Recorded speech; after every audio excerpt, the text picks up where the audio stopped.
Okay, so today we're going to talk about transforming graphs, and we're going to break this up into two parts because this section can be pretty overwhelming. So we're just going to start with one type of shifting and then we'll move on to a different type another day. Alright, so in class we're going to be talking about how to recognize basic functions, and this will really help you if you can look at a function and know exactly what its graph looks like. It will help you in many other problems as well as in calculus.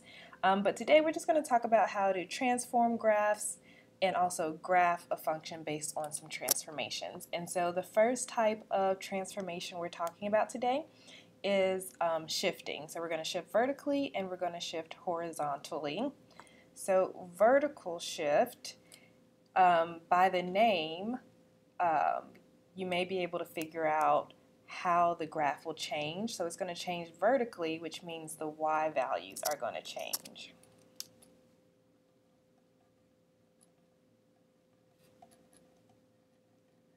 So we're changing on the y-axis. Alright, so this is how it works. So say we have a function f of x. That means that the graph of f of x plus c is obtained by the graph of the original by shifting it c units up. So we're adding c to the function value. So we have a y value right here and we're adding c to it, so we're just bringing it up.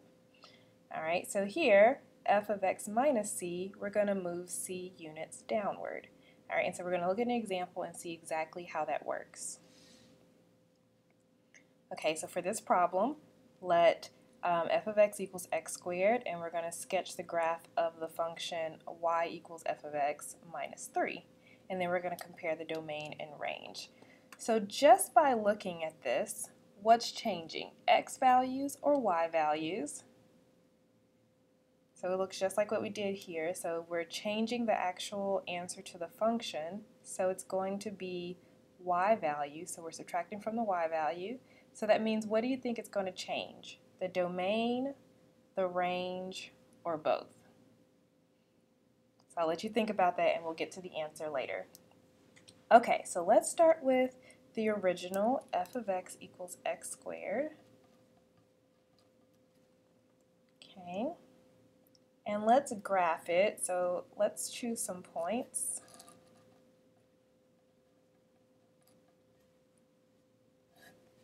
Okay, maybe 0, 1, -1, 2, and -2. Get a good number here so we know exactly what's happening.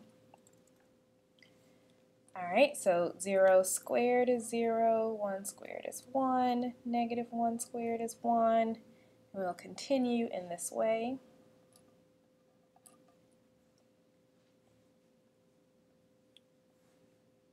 Alright, and I'm also going to plot these points as well so we can graph x squared.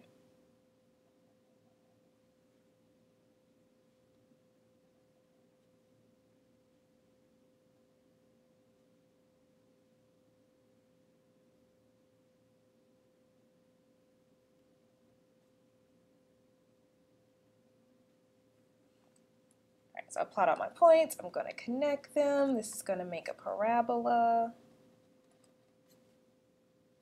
Something like this.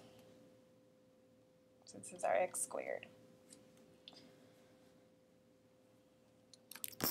Alright, so now we're going to transform our graph. So we're going to make a new table just for our transformation.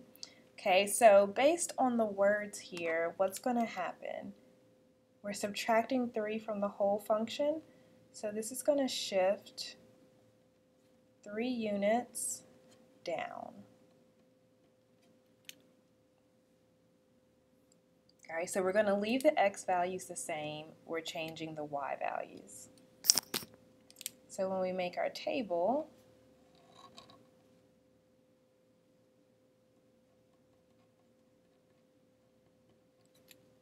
it's going to look like this. And we're using the exact same x values.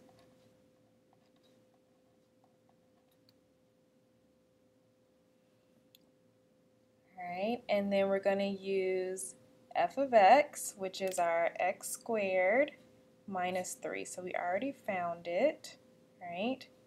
So f of x here, f of 0 is 0, minus 3. So -3 is our new y value. And we're going to keep going doing the same thing.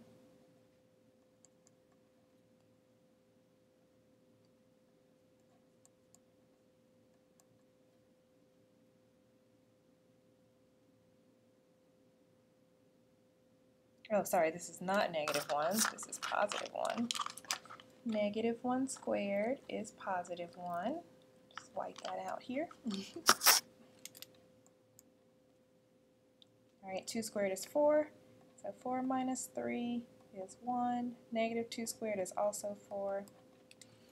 Alright, so now we have all of our points, which we've just subtracted 3 from the original y values. And so let's plot these.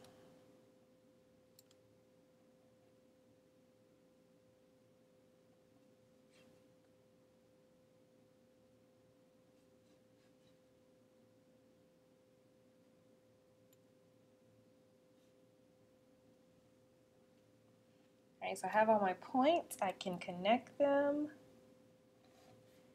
as best as I can. Pretend like these all connect. Alright, and this is our shifted graph. So this is our f of x minus 3. So we've taken the original x squared and we've just dropped every point down by 3 units. So this is our vertical shift. Alright, so the next part of the question is the domain and range of both of these. So let's start with the original. So let's look at the domain of x squared. So that's the original. Actually, I'm going to write it as f of x equals x squared, since we're using f. Alright, so just looking at the picture, we can figure out the domain. So remember, these are all of the possible x values that we could have. So all the possible x values we can plug in. This is going to go out and over forever. So -infinity to +infinity is the domain here.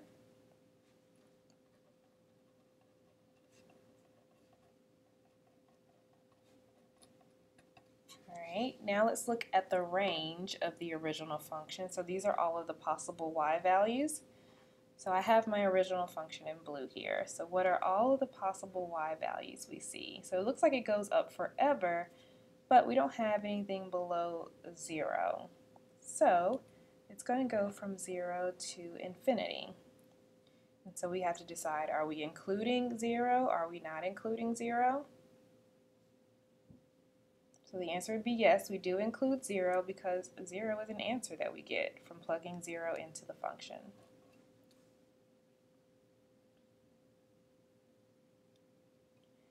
Alright, now let's look at the domain and range of our new shifted function.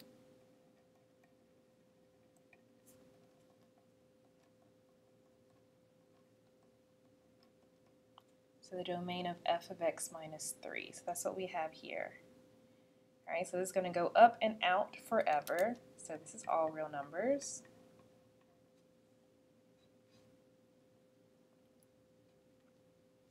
Oh, so it looks like the domain did not change. Do we think the range is going to change?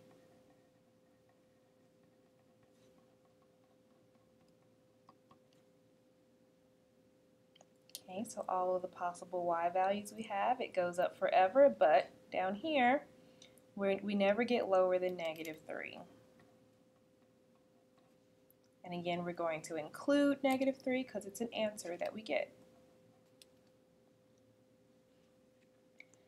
So we know, just by knowing that this is a vertical shift only, the domain was not going to change because the domain only cares about x values and the range only cares about y values, and we changed the y values here.